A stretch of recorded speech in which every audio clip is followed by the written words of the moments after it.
Si un niño de 5 años me preguntara en qué consiste la vida, le respondería lo siguiente. ¿Ves este folio en blanco? Este eres tú, nada más nacer. Si te fijas, hay un pequeño párrafo en la esquina superior derecha con información impresa en negro que no se puede borrar. Conforme pasan los años, la hoja comienza a llenarse de todo tipo de cosas. Garabatos sin sentido, polígonos de colores, tachones en seco, figuras caricaturescas, series numéricas, letras flotantes, etc. Algunas partes del folio son dignas de ser contempladas, mientras que otras son espantosas a más no poder, o directamente rayajos muy difíciles de interpretar. Lo curioso del asunto es que no sabemos quién es el que pinta todo esto realmente, y de repente llega un día en el que la hoja se rompe en pedacitos diminutos, inapreciables e imposibles de unir nuevamente. Esa es tu vida, la mía y la de todos. Es curioso que el primer mandamiento estoico por antonomasia es el que más alejado esté del discurso popular y el uso común. Parece que hemos seleccionado de forma arbitraria y caprichosa el resto de sus principios simplemente porque suenan bien y encajan con un código moral contemporáneo en el que la juventud, la fortaleza, la inteligencia, la paz y la tranquilidad del ánimo son tan eternas como la hidra vulgaris. Pero ya sabéis, y si no, deberíais saberlo, que lo políticamente correcto me aburre. ¿Te has parado a pensar hasta qué punto la sociedad actual esconde, condena y rechaza la muerte? ¿Desde cuándo se le ocurrió al hombre que ignorar por completo su inherente condición humana es una buena idea? Basta de eufemismos cutres, mentiras hegemónicas y plegarias al vacío cuyo único propósito es maquillar la realidad. Tú, yo y todos nosotros nos vamos a morir.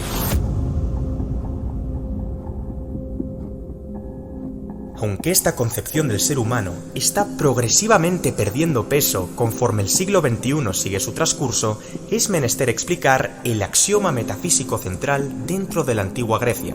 En concreto, Sócrates postulaba que el objetivo último del hombre era liberar su parte divina, el alma, de su parte mundana, el cuerpo y las pasiones. De este modo, el individuo se asemejaría menos a los animales y más a los dioses.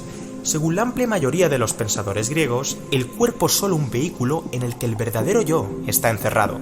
Por tanto, virtuoso será quien, desde la sabiduría y la razón, logre dejar a un lado todos los impulsos carnales y deseos materiales que castran el alma en pos de su florecimiento. El motivo, muy simple: el cuerpo perece, el alma no.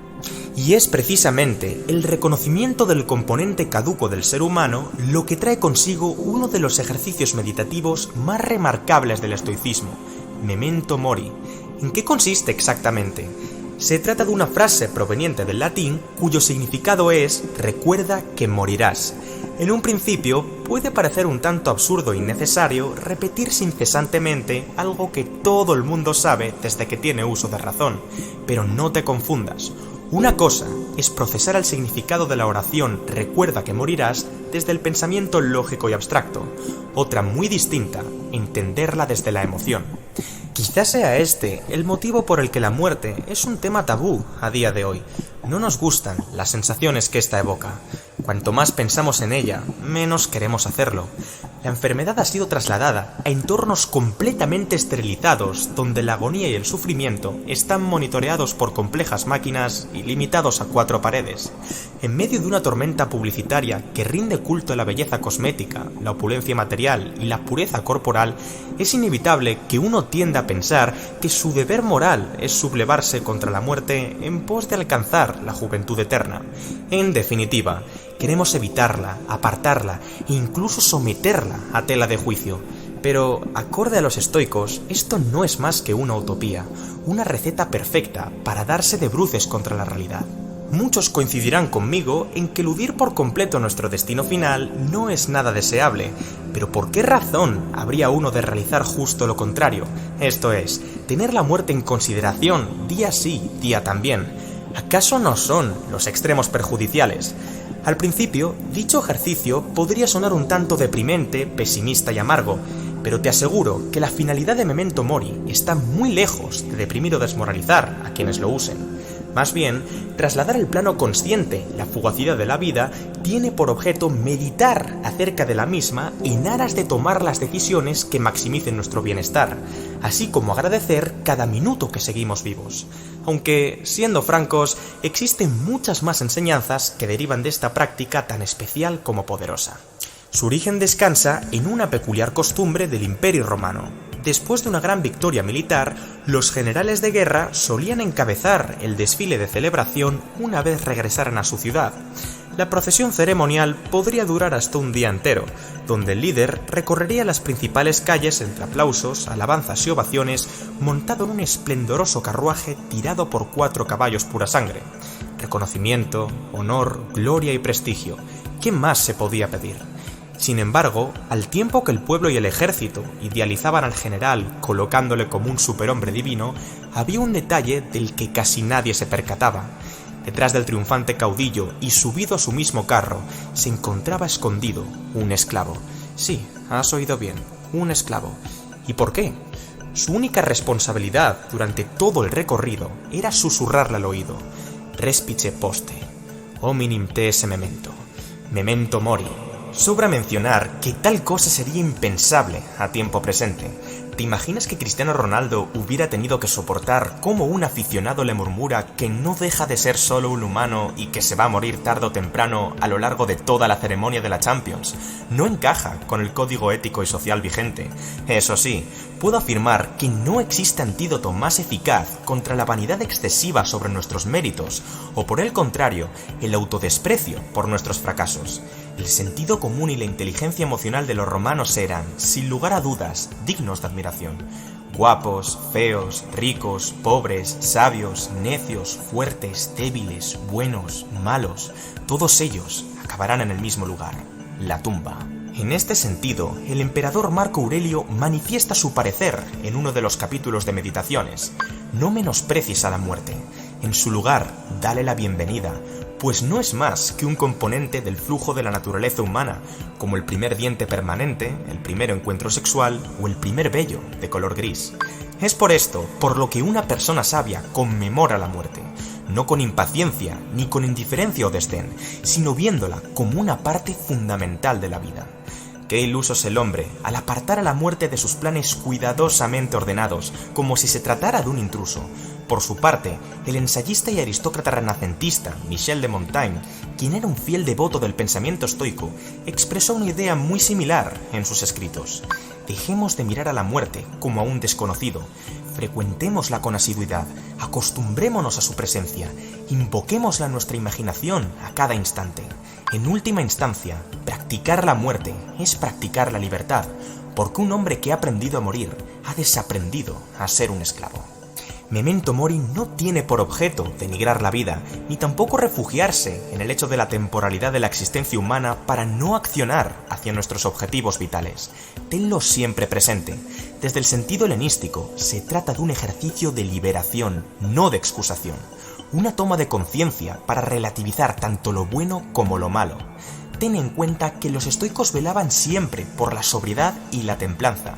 En caso de que recordarse uno mismo que su destino final es perecer, perjudicara su paz interior, no estaría utilizando adecuadamente su intelecto. No obstante, existen otras culturas que sí consideran que cierto grado de melancolía, temor o pesimismo sí es necesario en cuanto a la muerte se refiere. Por ejemplo, muchas iglesias católicas están decoradas con huesos de los difuntos para recordar a los creyentes que esta vida es solo de paso y, por lo tanto, es menester sacrificar ciertas cosas en esta para obtener otras más valiosas en la eternidad. Lo primero que asume un cristiano es que es mortal y, por tanto, debe comportarse como tal. En los banquetes del antiguo Egipto era bastante común colocar en el centro de la mesa un cadáver momificado. Justo cuando diera comienzo el evento, un hombre se levantaría y gritaría: «Coman, beban, diviértanse. Mañana ustedes terminarán así». A pesar de la aparente crudeza de la situación, los comensales tenían en mente que el motivo de dicha tradición era aprovechar los placeres de la vida mientras fuera posible. Y espérate, porque esta no es la versión más macabra. En los primeros textos del budismo tibetano podemos encontrar el término Marasanati, que se traduce como «contempla la muerte». El mismo Siddhartha Gautama declara en el Satapatthana Sutta: La mejor forma de que un monje se familiarice con la muerte es que éste observe atentamente un cadáver a lo largo de varios días, hinchado, descolorido y descomponiéndose en el cementerio. Es así como logrará aplicar dicha percepción a su persona, dándose finalmente cuenta de que, en realidad, ese cuerpo es también suyo, y en consecuencia, él pasará por todo lo que ha visto. A fin de cuentas, el mensaje está muy claro: te vas a morir, más te vale tenerlo presente. Con todo, ¿qué podemos hacer al respecto? Nos traumatizamos, deprimimos, negamos, asustamos, ignoramos, celebramos o planeamos. Entiendo tu confusión. A partir de aquí, me gustaría guiarte a través de algunos escritos de la antigua Grecia con el propósito de que extraigas 3 lecciones fundamentales antes de despedirme de ti. ¿Alguna vez has escuchado la expresión estar muerto en vida? Pues su autoría emana del gran Lucio Anneo Séneca. En efecto, para el cordobés, vivir es algo más complejo de lo que su significado literal prescribe. Ser, como sinónimo de existir, se convierte en una condición necesaria para vivir, pero no suficiente. Funciones fisiológicas básicas como la respiración o el latir del corazón son indicador de que alguien está vivo, pero no de que sepa vivir. Y puedo asegurarte que son 2 cosas completamente diferentes. Desplazarte por el espacio y tener conciencia de tu existencia no son pruebas inequívocas de que una persona esté viviendo, al menos en el sentido estoico. Probablemente hayas escuchado más de una vez que la vida es breve, pues Séneca no estaría de acuerdo contigo. La naturaleza es generosa con la vida, y si se sabe usar, es larga. Somos nosotros los que la llenamos de tareas vanas, quehaceres superficiales y sentimientos aflictivos tales como la avaricia, la ambición o la cólera. El individuo, corrupto de vicios, indolencias, ajetreo y demás ocupaciones superfluas, es quien se sustrae años de su vida, no porque viva menos años, sino porque el tiempo perdido no es considerado como vida por Séneca. Así pues, el hombre consta como el único responsable de la brevedad de la vida, ya que fagocita su alma con constantes deslices materiales que la absorben. El consejero expuso en su obra sobre la brevedad de la vida una analogía náutica que recoge a la perfección esta idea. Decir que una persona ha vivido mucho solo porque su vida ha sido larga es como decir que un marinero ha viajado mucho tras dar vueltas con su barco sin salir del puerto. Y es que, si uno resta todo el tiempo invertido en cosas inútiles, se dará cuenta de que son muy pocos los años de su vida. A fin de cuentas, podría resumir los párrafos anteriores con la siguiente pregunta: ¿por qué la gente pierde su tiempo en tareas banales que no aportan nada y, para colmo, les hacen sentir que su vida está vacía de significado? El hombre no tiene tiempo, excepto para el vino y el desenfreno. Se quejan de la celeridad de la vida los ávaros e iracundos, los que ejercen el odio, promueven la guerra injusta y pasan tiempo maquinando, adulando o siendo adulados. La realidad es que no saben vivir. El mantra "no tengo tiempo" pasa a ser una simple incongruencia si uno acepta de buena fe la naturaleza de la vida. Lo correcto sería decir, no es que tengamos poco tiempo, sino que perdemos mucho. No somos meros indigentes de la vida, sino sus derrochadores. Séneca afirmaba con gran énfasis: el tiempo que uno pierde litigando en los tribunales, discutiendo por ínfimos detalles, metiéndose en conversaciones banales con gente que no despierta ningún interés, preocupándose por el dinero, litigando con clientes molestos o cumpliendo con inútiles obligaciones sociales, se traduce en vida mal administrada. Y es aquí cuando Séneca tiene un momento espectacular de lucidez y termina su reflexión describiendo a la perfección la hipocresía del hombre. La ceguera de las mentes humanas es tal que nadie consentiría compartir su dinero o que otras ocupen sus propiedades. Sin embargo, no tienen ningún reparo en introducir a gente superflua en sus vidas. Son de puño cerrado a la hora de mantener su patrimonio y a la vez derrochadores del único objeto con el que es honrado ser codicioso: el tiempo. Tenéis miedo a todo como mortales que sois y deseáis todo como si fuerais inmortales. ¿Qué es vivir, entonces? Pues el filósofo lo deja bien claro: estar bajo el control de uno mismo, asumir responsabilidades tanto propias como ajenas y perseguir objetivos que tengan un alto valor personal y social. En definitiva, encontrar un propósito firme y justo que nos proporcione una dirección. Independientemente de nuestra percepción acerca de la longitud de la vida, hay un hecho casi seguro: por muy prolongada que ésta sea, es tan solo cuestión de tiempo que se acabe desvaneciendo en la infinitud de lo eterno. A pesar de que la idea de adoptar una vista panorámica fue creada por Platón para ponerse en lugar de los demás, fue Marco Aurelio quien le otorgó un sentido metafísico. ¿Qué fracción tan diminuta de todo el conjunto material y espiritual es la que ocupa un único individuo? Adoptar una vista de pájaro nos permitiría ver todo a la vez: ejércitos, comercios, banquetes, ceremonias, nacimientos y muertes, ruidosos tribunales y silenciosos arenales. Diferentes personas y elementos, entremezclados y organizados en una absurda combinación de opuestos.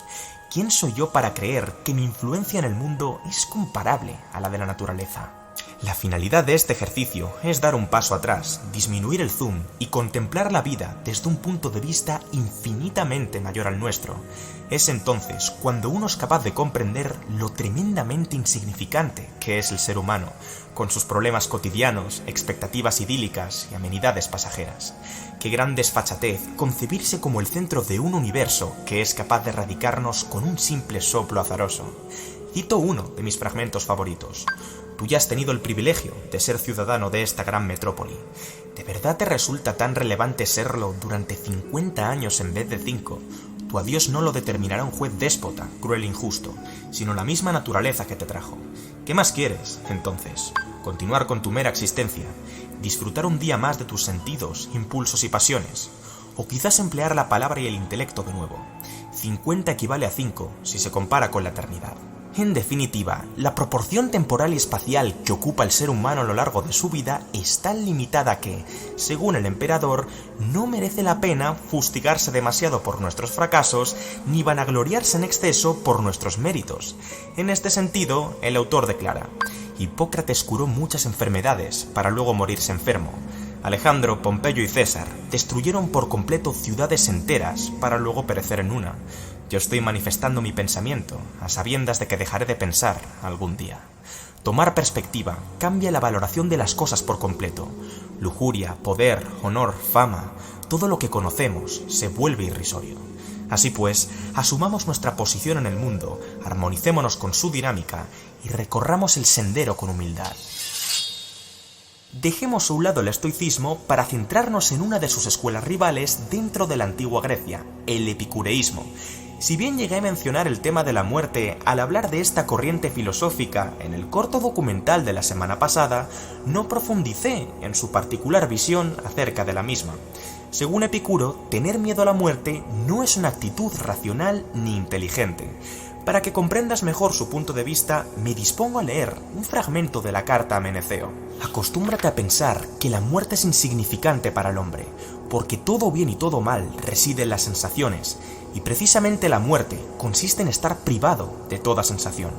Por tanto, la recta convicción de que la muerte no es nada para nosotros nos hace agradable la mortalidad de la vida, no porque le añade un tiempo indefinido, sino porque nos priva de un afán desmesurado de inmortalidad. Nada hay que cause temor en la vida para quien está convencido de que el no vivir no guarda tampoco nada temible. Es estúpido quien confiese temer la muerte no por el dolor que pueda causarle en el momento en el que se presente, sino porque, pensando en ella, siente dolor. Porque aquello cuya presencia no nos perturba, no es sensato que nos angustie durante su espera. El peor de los males, la muerte, no significa nada para nosotros, porque mientras vivimos no existe, y cuando está presente, nosotros no existimos. Así pues, la muerte no es real ni para los vivos ni para los muertos, ya que está lejos de los primeros, y cuando se acerca a los segundos, estos ya han desaparecido. A pesar de ello, la mayoría de la gente unas veces rehúye de la muerte viéndola como el mayor de los males y otras la invoca para remedio de las desgracias de esta vida. El sabio, por su parte, ni desea la vida ni rehúye el dejarla, porque para él vivir no es un mal, ni considera que lo sea la muerte. Y así como de entre los alimentos no escoge los más abundantes, sino los más agradables, del mismo modo disfruta no del tiempo más largo, sino del más intenso placer. El que exhorta al joven a una buena vida y al viejo a una buena muerte es un insensato, no solo por las cosas agradables que la vida comporta, sino porque la meditación y el arte de vivir y de morir bien son una misma cosa, y aún es peor quien dice que bello es no haber nacido, pero como ya ha nacido, es menester cruzar cuanto antes las puertas de Hades. Mi pregunta es, si esa persona lo dice de corazón, ¿por qué no abandona la vida entonces? Está en pleno derecho de hacerlo, si lo ha meditado bien. Por el contrario, si se tratara de una broma, se estaría mostrando frívolo en asuntos que no lo requieren. En resumidas cuentas, la muerte es insignificante por pura definición. Una vez que nuestra experiencia sensible haya llegado a su fin, no habrá sensación de placer, ni tampoco de dolor. El miedo a la muerte surge de la falsa sensación de que en la muerte hay conciencia. ¿Qué piensas tú de los escritos del Samio? En conclusión, Memento Mori es un ejercicio meditativo tanto útil como necesario dentro de la coyuntura actual. A pesar de que ciertas religiones, ideologías e individuos lo usan como instrumento de poder para implantar miedo, melancolía o incertidumbre en la masa popular, su verdadero significado no pretende aterrorizar, desmoralizar o confundir a sus practicantes. Más bien, recordarnos que vamos a morir es una estrategia para dar claridad a nuestro propósito vital, priorizar sobre las tareas más importantes, adoptar perspectiva para relativizar nuestros éxitos y fracasos, agradecer cada minuto de existencia y eliminar el miedo a la propia muerte. Eres humano, solo humano. Sin embargo, no quiero despedirme de ti sin quebrantar tus esquemas mentales. Todo lo que he dicho en este vídeo podría ser inútil en poco menos de 100 años. Durante la mayor parte de la historia, los humanos se sometieron mansamente a la muerte. Hasta finales de la era moderna, la mayoría de las religiones e ideologías consideraban la muerte no solo como un destino inevitable, sino también la principal fuente de significado de la vida. Por aquel entonces, era una creencia común que los eventos más importantes de la existencia humana ocurrían después de que hubieras exhalado el último suspiro. Tan solo entonces se desvelaría el verdadero misterio de la vida. ¿Qué nos depararía tras la muerte? ¿Sería la reencarnación, la salvación o la condenación eterna? ¿O directamente la nada? En cualquier caso, todos los seres humanos compartían un axioma central inviolable: nos vamos a morir. En un mundo sin muerte, y por tanto sin cielo, infierno, reencarnación, religiones como el cristianismo, el islam o el hinduismo no tendrían sentido. Durante la mayor parte de la historia, las mejores mentes se ocuparon de dar sentido a la muerte, ya que esta era inevitable. La epopeya de Gilgamesh, la Biblia, el Corán, el mito de Orfeo y Eurídice, innumerables libros, documentos y cuentos sagrados se encargaron de explicar pacientemente a millones de humanos angustiados que moriríamos porque Dios, el cosmos o la madre naturaleza así lo decretaban. Más nos valía, pues, aceptar ese vil destino con humildad y gratitud. De ese modo, quizás Dios aboliría algún día la muerte mediante un gran gesto metafísico como la segunda venida de Cristo, pero orquestar semejantes cataclismos estaba claramente por encima de la competencia de simples mortales. No obstante, un nuevo movimiento sin precedentes estaría a punto de romper el antiguo paradigma, iniciando así el camino hacia la muerte de la muerte, la revolución científica. ¿Y si fuera en realidad posible vencer a la muerte? ¿O es únicamente un relato de ciencia ficción? Para los científicos, la muerte no consiste en un mero decreto divino, sino en un asunto técnico. En otras palabras, el Homo sapiens no pasa a una mejor vida simplemente por un capricho divino. El corazón deja de bombear sangre, el cáncer destruye el hígado, los virus se multiplican en los pulmones. ¿Y qué causa todos estos problemas técnicos? Otros problemas técnicos. El corazón deja de bombear sangre porque no llega suficiente oxígeno al músculo cardíaco.